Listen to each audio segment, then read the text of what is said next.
Geometry की पूरी दुनिया पता है कहां से शुरू होती है? एक पॉइंट से। तो ये पॉइंट यानी बिंदु है क्या? सोच लीजिए, ये जीरो रेडियस का एक सर्कल है। ठीक है, अब आगे बढ़ते हैं। चलिए पॉइंट्स के टाइप समझते हैं। सबसे पहले आते हैं कोलिनियर पॉइंट्स। ये तब होते हैं जब सारे पॉइंट्स एक ही लाइन में हों। एग्जाम्पल देखिए, यहाँ पॉइंट्स ए, बी और सी तीनों एक ही सीधी लाइन पर हैं। अब इसका ठीक उल्टा नॉन कोलिनियर पॉइंट्स। ये बिंदु एक सीधी रेखा पर नहीं होते। जैसा यहाँ दिख रहा है, इन तीनों पॉइंट से एक सीधी लाइन नहीं बन सकती। तो सिंपल सा फर्क है। कोलिनियर मतलब on the same line, non collinear मतलब not on the same line. चलिए अब पॉइंट से आगे बढ़ते हैं। बहुत सारे पॉइंट्स मिलकर एक रेखा यानी लाइन बनाते हैं। लाइन की तीन खास बातें हैं। अनंत बिंदु सिर्फ लंबाई और दोनों तरफ बढ़ाई जा सकती है। तो जैसे पॉइंट्स के टाइप्स थे, वैसे ही लाइंस की भी हैं। चलिए देखते हैं। पहला टाइप है स्ट्रेट लाइन। नाम से ही साफ है, ये बिल्कुल सीधी चलती है। फिर आती है कर्व्ड लाइन। ये अपनी डायरेक्शन बदलती रहती है, जैसे ये लहर। और तीसरा है लाइन सेगमेंट। ये एक लाइन का हिस्सा है जिसके दो फिक्स्ड एंड पॉइंट्स होते हैं। अब सोचिए, अगर दो लाइंस एक दूसरे से टकराएं या मिलें तो क्या होगा? ऐसी लाइंस को कहते हैं इंटरसेक्टिंग लाइंस। ध्यान से देखिए अगला स्टेप। देखिए यहाँ लाइन ए बी और लाइन सी डी एक दूसरे को एक पॉइंट पर काट रही हैं। तो चलिए आज ज्योमेट्री में लाइंस की दुनिया को समझते हैं। शुरू करते हैं। तो सबसे पहला सवाल, जब कई सारी लाइंस एक ही पॉइंट से गुजरें तो उसे क्या कहते हैं? इन्हें कहते हैं कॉन्करेंट लाइंस। ऐसा तब होता है जब तीन या उससे ज्यादा लाइंस एक ही पॉइंट पर मिलती हैं। और उस कॉमन पॉइंट को पॉइंट ऑफ कंकरेंस कहते हैं। आसान है ना? चलिए अब उन लाइंस की बात करते हैं जो कभी मिलती ही नहीं। ये एक बहुत जरूरी कॉन्सेप्ट है।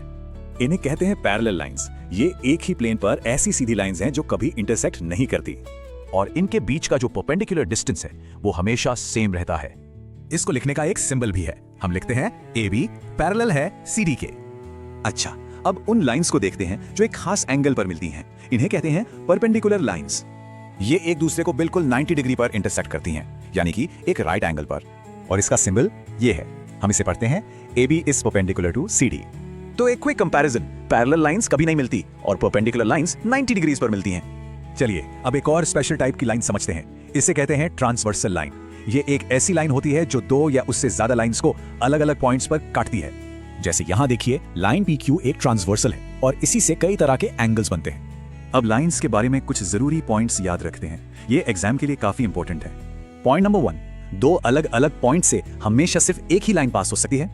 पॉइंट नंबर 2, अगर लाइंस एक ही प्लेन पर हैं तो उन्हें कोप्लेनर लाइंस कहते हैं। और आखिरी पॉइंट, जब दो प्लेन्स इंटरसेक्ट करते हैं तो उनका इंटरसेक्शन एक लाइन होता है। अब जब लाइंस की बात हो गई तो एंगल्स को कैसे भूल सकते हैं? एंगल तब बनता है जब दो रेज एक कॉमन पॉइंट से शुरू होती हैं। इन रेस को एंगल की आर्म्स कहा जाता है, और जो कॉमन पॉइंट है वो कहलाता है वर्टेक्स। एंगल ये बनता है दो किरणों से जो एक कॉमन पॉइंट यानी वर्टेक्स से निकलती हैं। अब जब हम एंगल जान गए हैं, चलिए इसके अलग अलग टाइप्स को देखते हैं ध्यान से। सबसे पहले आता है अक्यूट एंगल, जिसे हम न्यून कोण भी कहते हैं। इसका मेजर हमेशा 90 डिग्री से कम होता है, 0 से ज्यादा पर 90 से कम। इसकी शेप को याद रखने के लिए एक पिज्जा स्लाइस के बारे में सोचिए, बिल्कुल वैसा ही। अब आते हैं राइट एंगल पर। ये ज्योमेट्री में एक परफेक्ट कॉर्नर बनाता है, बहुत जरूरी है ये। इसकी वैल्यू एकदम फिक्स्ड है, अ परफेक्ट 90 डिग्रीज, ना 1 डिग्री कम ना ज्यादा। जैसे कमरे का कोना या एक किताब का पेज, ये सब राइट एंगल के परफेक्ट एग्जांपल्स हैं। अब देखिए ऑब्ट्यूस एंगल। ये राइट एंगल से थोड़ा ज्यादा खुला हुआ होता है। इसका माप 90 डिग्री से तो ज्यादा पर हमेशा 180 डिग्री से कम रहता है। तो याद रखिए, ये 90 और 180 डिग्री के बीच में रहता है। सिंपल है ना? तो चलिए एक क्विक रिकैप करते हैं। अक्यूट 90 से कम, राइट ठीक 90 और ऑब्ट्यूस 90 से ज्यादा। अगला है स्ट्रेट एंगल। इसके नाम से ही पता चलता है ये एकदम सीधा होता है। इसका माप होता है ठीक 180 डिग्री। ऐसे सोचिए, दो राइट एंगल्स को जोड़ दो तो एक स्ट्रेट एंगल यानी एक सीधी लाइन बन जाती है। अब आते हैं सबसे बड़े एंगल पर, रिफ्लेक्स एंगल। इसका माप 180 डिग्री से ज्यादा लेकिन 360 डिग्री से कम होता है। मतलब ये 180 से बड़ा और एक पूरे सर्कल से थोड़ा छोटा एंगल है। सिंगल एंगल्स तो हो गए। चलिए देखते हैं जब दो एंगल्स एक साथ आते हैं तो क्या होता है। एडजेसेंट एंगल्स की 3 शर्तें हैं, एक ही वर्टेक्स, एक कॉमन आर्म और बाकी दोनों आर्म्स अलग अलग तरफ। यहाँ देखिए, वर्टेक्स O और आर्म OC कॉमन है, इसलिए एंगल AOC और BOC एडजेसेंट हैं। कॉम्प्लीमेंट्री एंगल्स को यानी पूरक कोण। देखिए, जब दो एंगल्स का टोटल 90 डिग्री होता है तो वो कॉम्प्लीमेंट्री कहलाते हैं। बस ये सिंपल फॉर्मूला याद रखना है, x + y 90 डिग्री, बहुत काम आएगा। अच्छा, और अगर टोटल 180 डिग्री हो तो उन्हें कहते हैं सप्लीमेंट्री एंगल्स। यहाँ देखिए, ये दोनों एंगल्स मिलकर एक सीधी लाइन बना रहे हैं, इसीलिए इनका जोड़ 180 है। तो इसका फॉर्मूला हुआ x + y = 18 डिग्री। सिंपल है ना? अब अगला स्टेप देखते हैं ध्यान से। लीनियर पेयर भी 180 डिग्री ही होते हैं, बस ये हमेशा साथ साथ होते हैं। अब आते हैं एक इंटरेस्टिंग केस पर। क्या होता है जब दो लाइंस एक दूसरे को काटती हैं? तब बनते हैं वर्टिकली ऑपोजिट एंगल्स, और ये आमने सामने वाले एंगल्स हमेशा बराबर होते हैं। तो आइए एक झटपट रिवीजन करते हैं सारे रूल्स एक ही टेबल में। लाइन दो पैरेलल लाइंस को काटती है तो क्या होता है, चलिए देखते हैं। सबसे पहले दो समांतर रेखाएं बनाते हैं, L और M। ये वो लाइंस हैं जो कभी नहीं मिलती। अब एक ट्रांसवर्सल लाइन N इन दोनों लाइंस को काटती है। और देखिए, ऐसा होने पर यहां 8 अलग अलग एंगल्स बनते हैं। यहीं से असली मजा शुरू होता है। तो पहला नियम है एकांतर कोण यानी ऑल्टरनेट एंगल्स। सिंपल रूल है, ये हमेशा बराबर होते हैं। पहले देखते हैं एकांतर आंतरिक कोण, मतलब ऑल्टरनेट इंटीरियर एंगल्स। ये Z शेप बनाते हैं। देखिए एंगल 3 और एंगल 5 ये दोनों बराबर हैं। ये है हमारा पहला पैर। इसी तरह अब इस दूसरे पेयर को देखिए, ये भी एक Z शेप है। तो यहाँ एंगल 2 एंगल 8 के बराबर होगा। सिंपल। ओके, तो ये थे इंटीरियर एंगल्स। अब देखते हैं ऑल्टरनेट एक्सटीरियर एंगल्स। यहां भी सेम रूल है, एंगल 1 एंगल 7 के बराबर होगा। और ये रहा आखिरी पेयर, यहां एंगल 4 और एंगल 6 बराबर है। तो एंगल 4 बराबर है एंगल 6 के। हो गया ऑल्टरनेट एंगल्स का नियम। अब है दूसरा नियम, क्रमागत आंतरिक कोण। इनका जोड़ हमेशा 180 डिग्री होता है।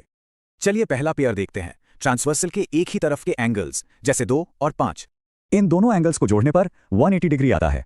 आप देखते हैं दूसरा पेयर, ट्रांसवर्सल की दूसरी तरफ, एंगल 3 और 8। इनका जोड़ भी 180 डिग्री ही होगा। बस इतना ही है ये रूल। तो दो मेन रूल्स हैं, ऑल्टरनेट एंगल्स बराबर हैं और कंसेक्यूटिव इंटीरियर एंगल्स का जोड़ 180 डिग्री है। ट्रायंगल्स यानी त्रिभुज के जरूरी प्रॉपर्टीज को डिटेल में समझेंगे हैं। देखिए, चाहे ट्रायंगल कैसा भी हो, तीनों एंगल्स को जोड़कर हमेशा 180 डिग्री ही आएगा। अब अगला नियम देखते हैं, इसे एक्सटीरियर एंगल प्रॉपर्टी कहते हैं। ध्यान से इस डायग्राम में देखिए, बाहर का एंगल अंदर के दो दूर वाले एंगल्स के सम के इक्वल है। ये थोड़ा एडवांस्ड है पर बहुत इंटरेस्टिंग है। चलिए इसे समझते हैं। So the crucial point is angle BEC हमेशा वर्टेक्स एंगल A का हाफ होगा। अब एक और स्पेशल केस देखते हैं जिसमें एंगल बाइसेक्टर शामिल है। तो इस सिचुएशन में ये फॉर्मूला अप्लाई होता है, इसे नोट कर लीजिए। ये एक और इम्पॉर्टेंट प्रॉपर्टी है, खास करके कॉम्पिटिटिव एग्जाम्स के लिए। सोचिए, अगर ये क्वेश्चन एग्जाम में आए तो इस फॉर्मूला से सीधा आंसर निकाल सकते हैं। एंगल्स के बाद अब साइड्स की बात करते हैं। ट्रायंगल बनाने के लिए ये रूल्स फॉलो होने ही चाहिए। दो साइड्स का जोड़ तीसरी से बड़ा और उनका अंतर हमेशा तीसरी साइड से छोटा होना चाहिए। और आखिरी प्रॉपर्टी जो साइड्स और एंगल्स को आपस में जोड़ती है। ये सिंपल सा कॉन्सेप्ट बहुत से प्रॉब्लम्स को सॉल्व करने में मदद करता है। आज ट्रायंगल के कुछ सुपर फॉर्मूलाज देखते हैं हैं जो साइन रूल से। चलिए देखते हैं ये क्या है। देखिए, इसका मतलब है कि साइड A और उसके सामने वाले एंगल A का साइन, इनका रेशियो कांस्टेंट रहता है। और ये जो R है ना, ये है सर्कम रेडियस, मतलब ट्रायंगल के बाहर बनने वाले सर्कल का रेडियस। चलिए अब समझते हैं कोसाइन रूल को। सबसे बड़ा सवाल, ये काम कब आता है? इसे तब यूज करते हैं जब दो साइड्स और उनके बीच का एंगल पता हो और तीसरी साइड निकालनी हो। देखिए, cos A निकालने के लिए हम B और C साइड्स का इस्तेमाल करते हैं और A साइड माइनस होती है। देखा, पैटर्न बिल्कुल सेम है cos B और cos C के लिए भी, बस लेटर्स बदल जाते हैं। बहुत आसान है। बहुत बढ़िया। अब अगला स्टेप देखते हैं ध्यान से। ट्रायंगल का एरिया कैसे निकालते हैं? एरिया निकालने के 3 जबरदस्त तरीके हैं। चलिए एक एक करके तीनों को देखते हैं। सबसे पहला और सबसे कॉमन फॉर्मूला, एरिया होता है half into base into height. ये तो हम सब जानते हैं। यहाँ BC बेस है और A से बेस पर जो परपेंडिकुलर लाइन है AD, वो हाइट है। अगर हाइट नहीं, सिर्फ तीनों साइड्स पता हो तो हीरॉन्स फॉर्मूला यूज करते हैं, जहां S है सेमी पेरीमीटर। और जब दो साइड्स और उनके बीच का एंगल दिया हो तो ये फॉर्मूला बेस्ट है, हाफ AB साइन C। सोचिए, एग्जाम में कब कौन सा फॉर्मूला यूज करना है? ये टेबल सारे कंफ्यूजन दूर कर देगा। चलिए अब एक स्पेशल केस देखते हैं, एरिया रेशियोज। ये एग्जाम्स के लिए एक सुपर ट्रिक है। इसमें 2 कंडीशन हो सकती हैं, या तो ट्रायंगल्स की हाइट सेम हो या फिर उनका बेस सेम हो। अगर हाइट सेम है तो एरिया का रेशियो आसान है, बस उनके बेस का रेशियो ले लो। वैसे ही अगर बेस सेम हो तो एरिया का रेशियो उनकी हाइट्स के रेशियो के बराबर होगा। सिंपल। ट्रायंगल के एक बहुत इंपॉर्टेंट सेंटर, इन सेंटर और उससे जुड़ी लाइंस को समझेंगे। तो एंगल बाइसेक्टर यानी कोण समद्विभाजक कहते हैं। और इसी से जुड़ा है एक बहुत जरूरी theorem, internal angle bisector theorem. ये थ्योरम बताता है कि बाइसेक्टर सामने वाली साइड को बाकी दो साइड्स के रेशियो में डिवाइड करता है। तो अब सवाल है, इस बाइसेक्टर AD की लेंथ कैसे निकालें? ये रहा पहला फॉर्मूला। इसे यूज करना बहुत आसान है। साइड्स पहचानो, सेगमेंट्स देखो और बस कैलकुलेट कर लो। लेंथ निकालने का एक और तरीका है जो तब काम आता है जब हमें एंगल ए पता हो।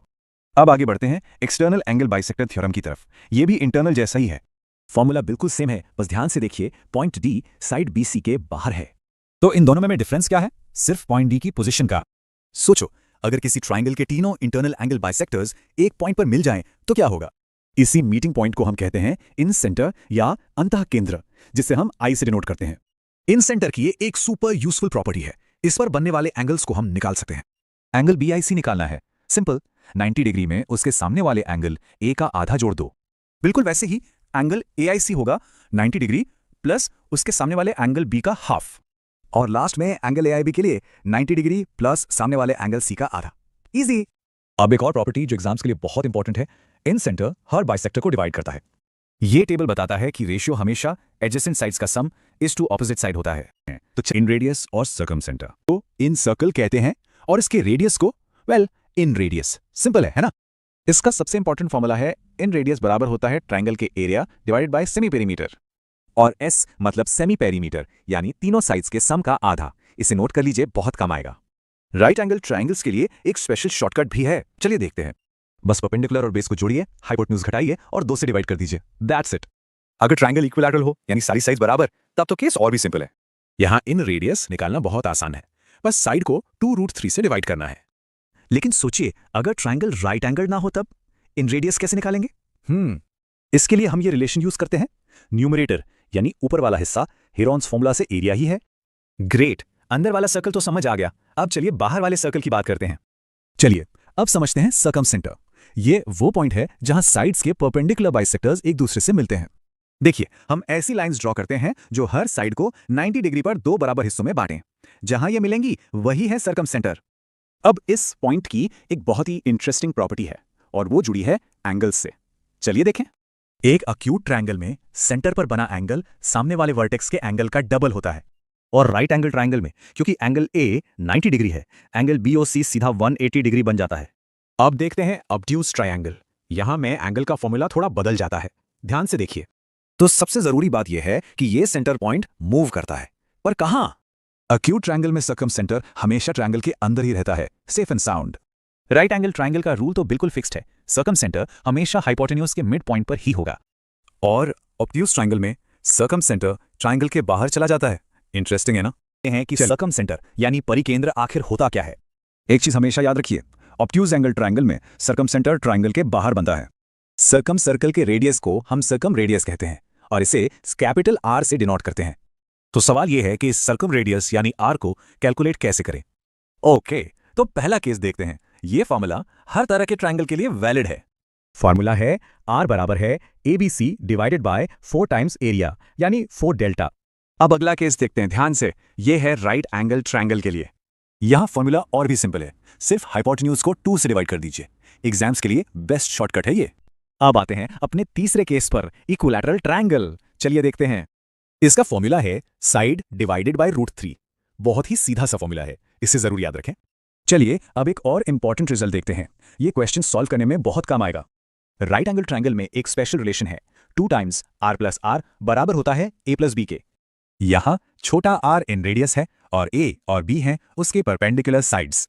और इन दोनों सेंटर्स के बीच की दूरी, उसका फॉर्मूला है √r² माइनस 2r।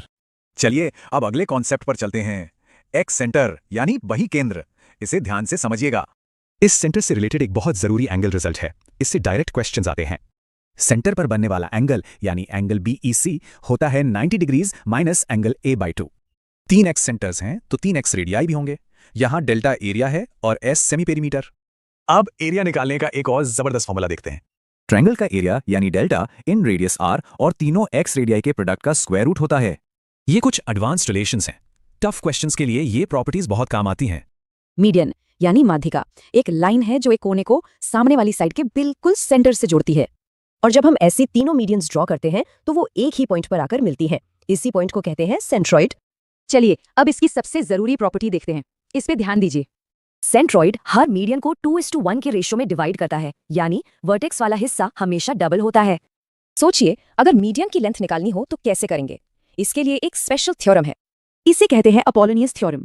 ये ट्राइंगल की साइड्स को उसके मीडियन से कनेक्ट करता है। तो इस फॉर्मूला से अगर साइड्स की लेंथ पता हो तो हम आसानी से मीडियन की लेंथ निकाल सकते हैं। अच्छा, अब अगला सवाल, क्या साइड्स के सम और मीडियंस के सम में कोई कनेक्शन है? चलिए देखते हैं। याद रखिएगा, किसी भी दो साइड्स का सम तीसरी साइड के मीडियन के डबल से हमेशा बड़ा होता है। तो इसका सीधा सा मतलब है ट्राइंगल का पेरीमीटर हमेशा उसके मीडियंस के सम से बड़ा ही होगा।